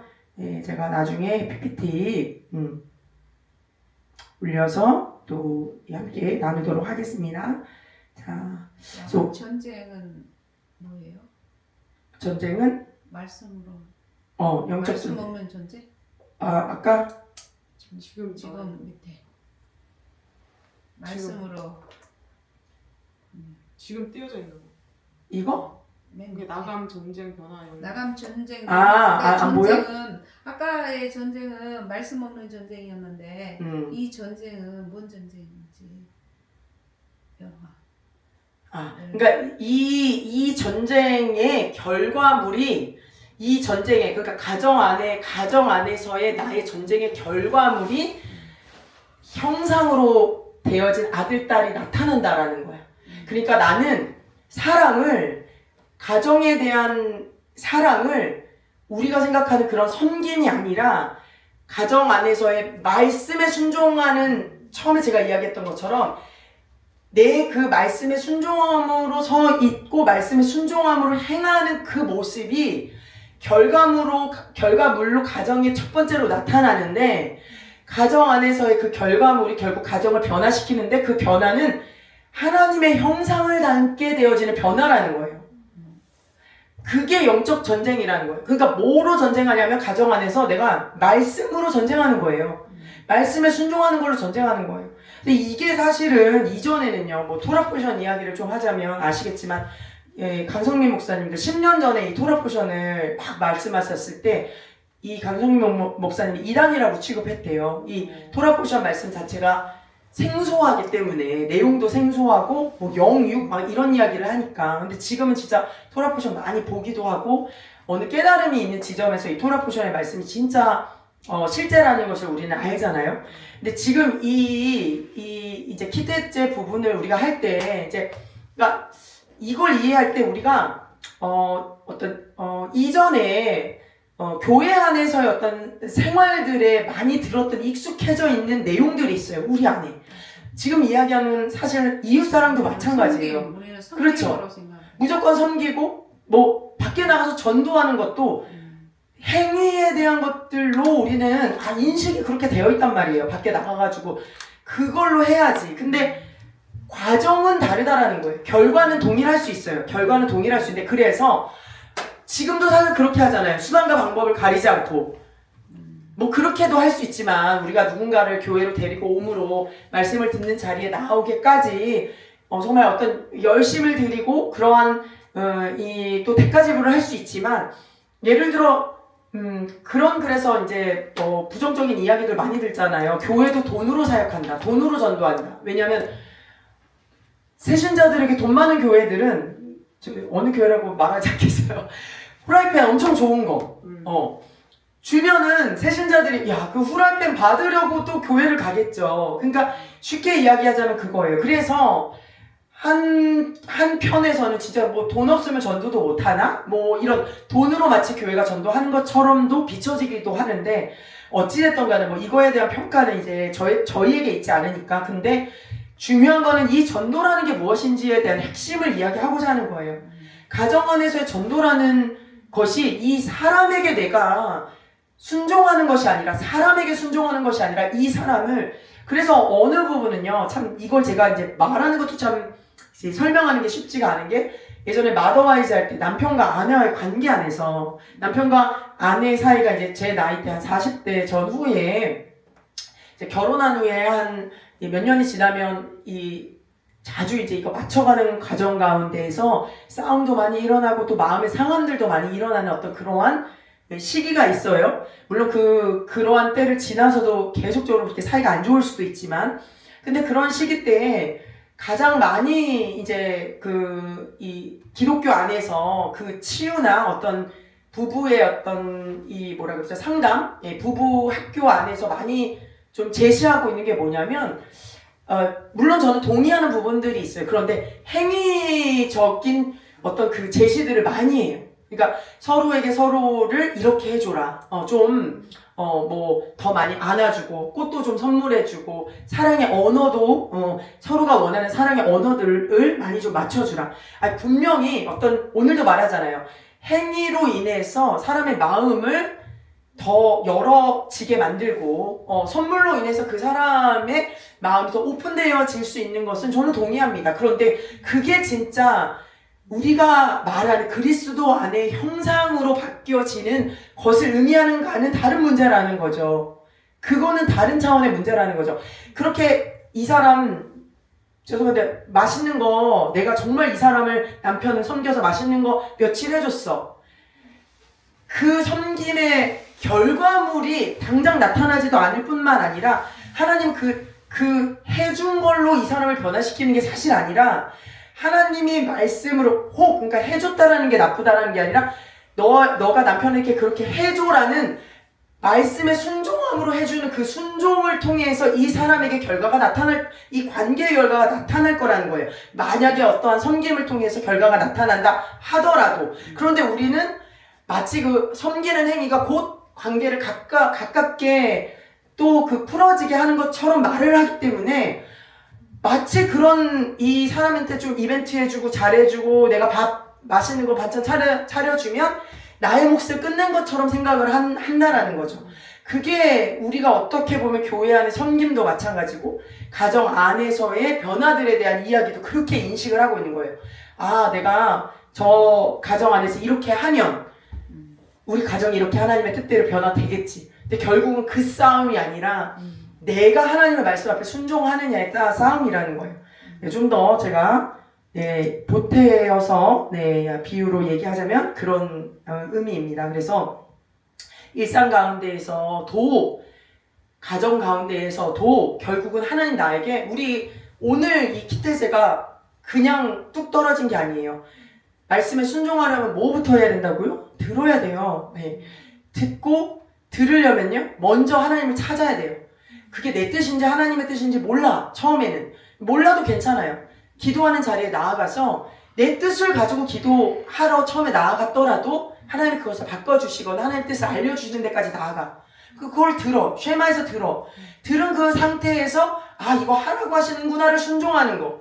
그 순종하는 영역이 바로 가정이든 직장이든 부모님에게든 오늘에 이르는 그 나아가는 데까지 가게 하는 것이 한 세트라는 거죠. 그냥 내 마음대로, 그냥 내 뜻대로, 그냥 행하는 것이 어떤 깃대제에 나가는 것이 아니라 그냥 나가자 막 으쌰 하고 막 가는 것이 아니라 그래서 우리가 이것만 정말 잘 훈련되어도요 우리의 삶에 하나님께서 정말 윤택하게 모든 것들을 형통하게 행하여 나아가신다라는 건 이루 말할 수도 없을 것 같습니다. 그래서 오늘 여기까지 하고 저희가 함께 잠깐 이 시간에 기도하고 마치도록 할게요.